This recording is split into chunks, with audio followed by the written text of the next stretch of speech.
Guys, thanks for watching this video today. I was just inspired to make this video. Hopefully you can hear me okay. I know the camera's far away, so I'll do my best to speak up.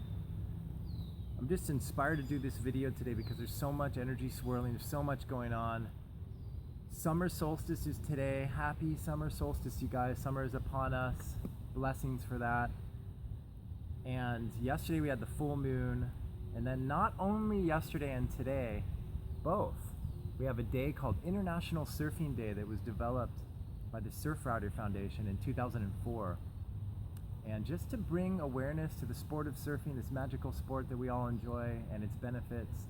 Not only that, but to bring awareness to our oceans and what we can do to maintain the stability and the ecosystem of the oceans and our beaches as well.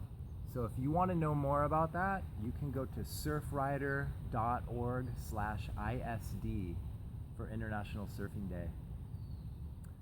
So the purpose of this video was to not only share that, but share with you guys my inspiration of surfing and how it's benefited my life.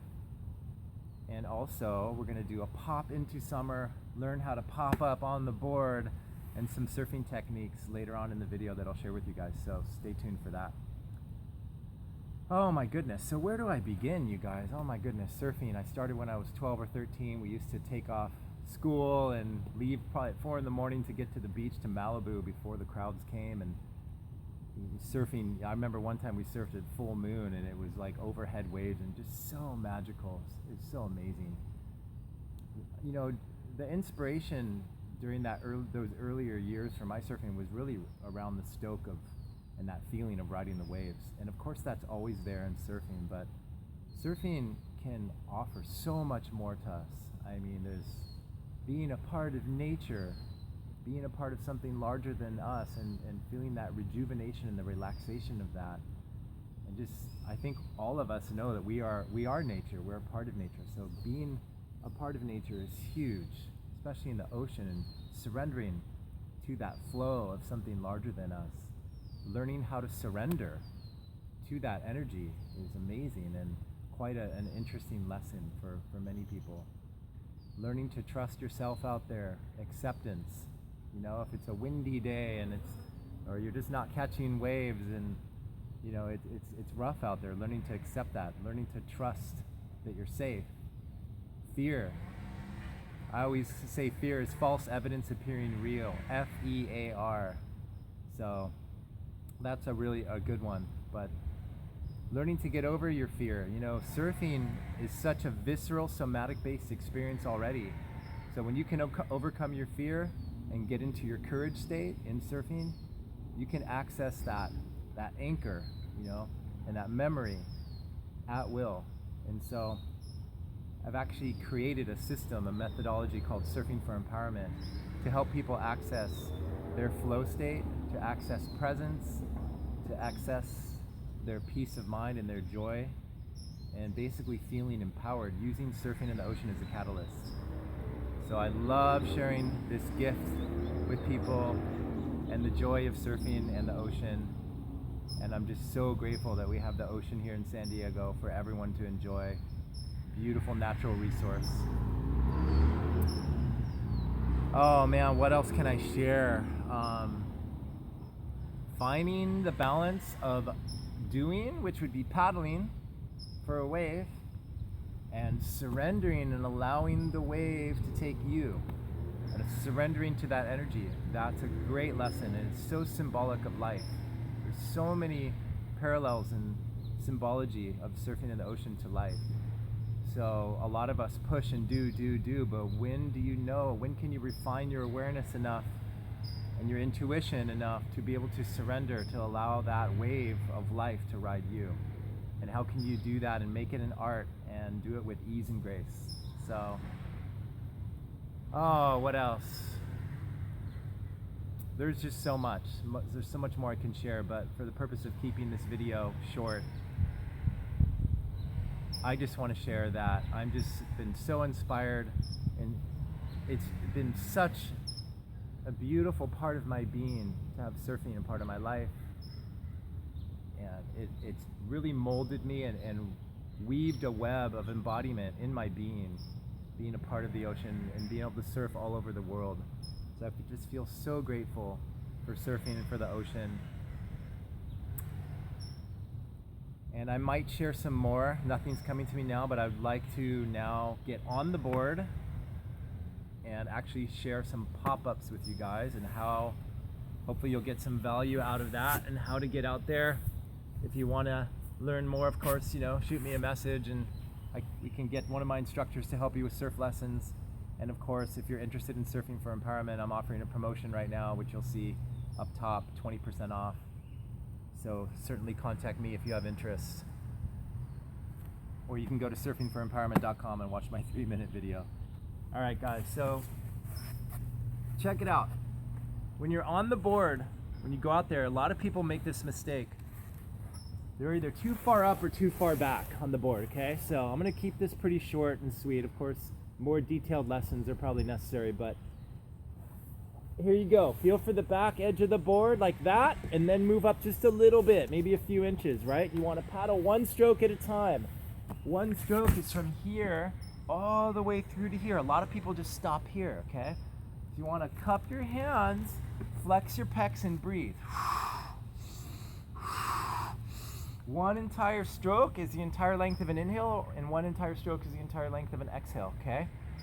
A lot of people get tired out there if you're not used to paddling, so you gotta really breathe and get through those first maybe 20 minutes and get through that lactic acid buildup, and then it becomes easier after that, right? You'll get over the hump, but breathe, really important. You'll get a lot more bang for your buck. Okay, and then you can arch up over the waves just to get over that whitewater out there. As long as the whitewater stay no bigger than that, as long as you have the momentum, you want to arch up to get over it, just like that. Okay, you can either arch up or you can paddle, and with your momentum, you can dive underneath. And you can actually put your right hand here and push the board to the side and dive off to the left. So you paddle, put your right hand there, push the board to the side, and dive off to the left. And do it early. Do it 2 to 3 seconds before the wave reaches you, okay? Or you can turn over and do a turtle roll and still be hanging onto the board upside down, still moving outward towards the ocean, hanging on the board, and the whitewater just goes over you, and then you turn back over. Obviously, this is a very condensed, quick version here for you guys, but more detailed instruction is always a good thing. But here we go. I'm going to teach you how to pop up on the board now, okay? There's 2 ways I teach. Paddle, paddle, paddle. Arch, just like you were going up over the whitewater out there, and you can pop up and explode and replace your front foot where your belly button is. Normally I'm this way, okay, but I'm gonna actually do it this way today to face the camera, which would be goofy foot, which is fine for the purposes of this video. Paddle, paddle, paddle. Arch up, explode, look down real quick or you don't know where your feet are, right? Foot placement is really important. So there's usually these plugs on these foam boards in between or right in front of the plugs. That's too wide, that's too narrow, that's just perfect. We want to bend our knees a lot, you guys. I've been doing this so long and people forget to bend their knees. It's so important that you bend your knees out there. Excuse me. Lower center of gravity, less chances are you're going to fall. Boom, knees down here.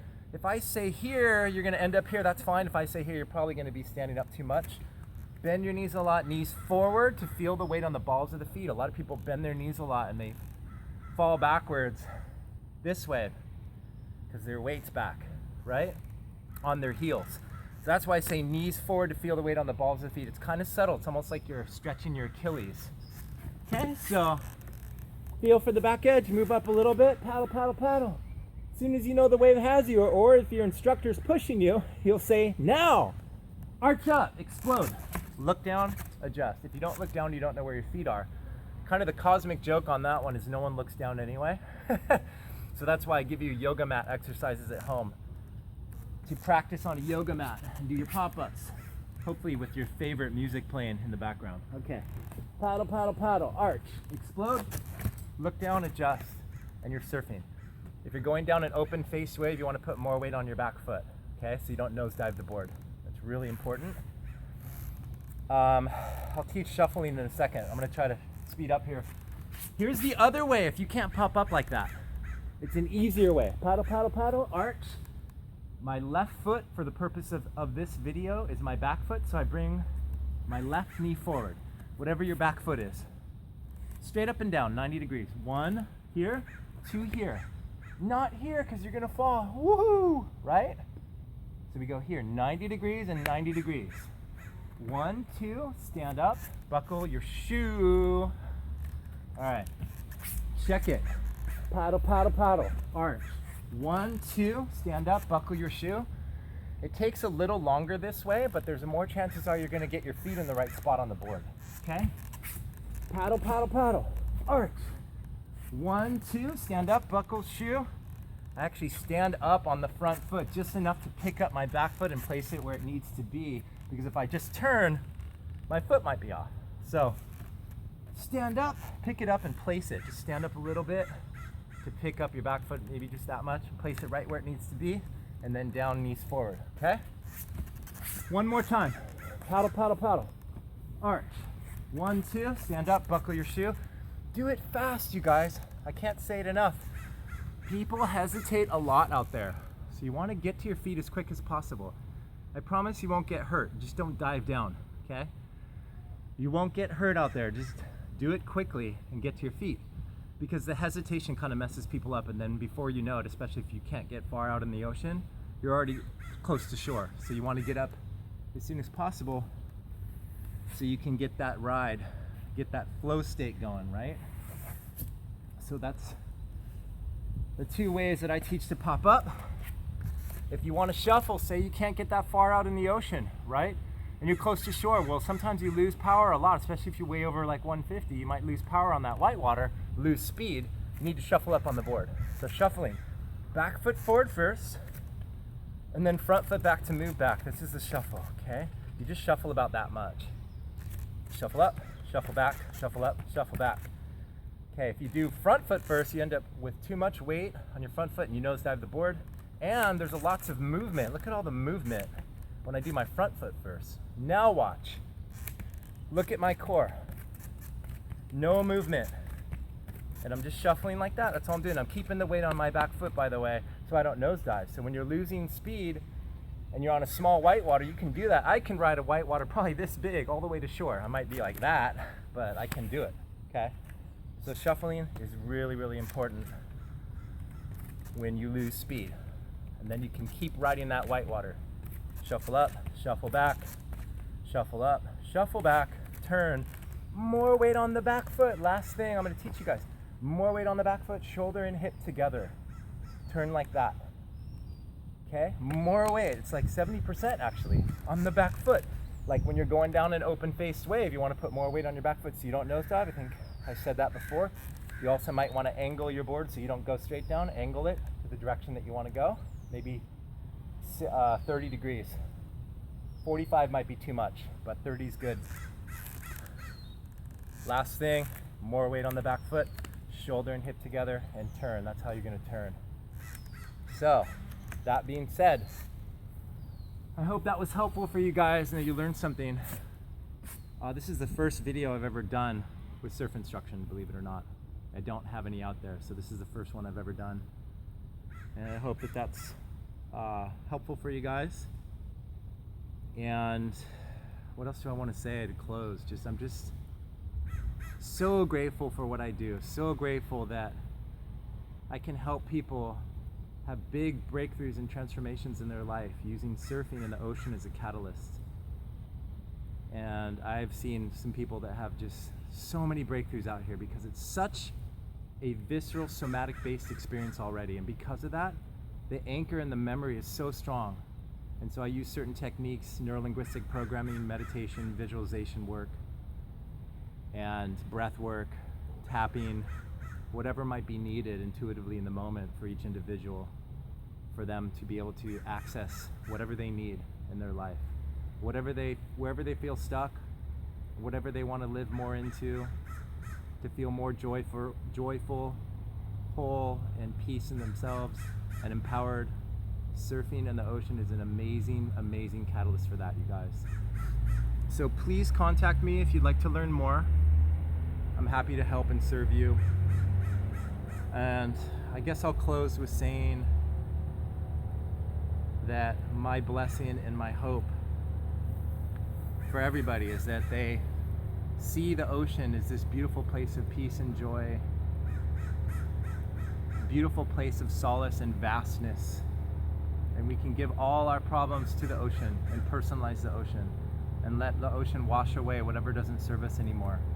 And may it be a symbolic reminder that there's something larger than us, always working for our highest and best good, that we can trust and come home to again and again. Thank you for listening, you guys. I love you so much. Hope to see you and talk to you soon. Infinite blessings.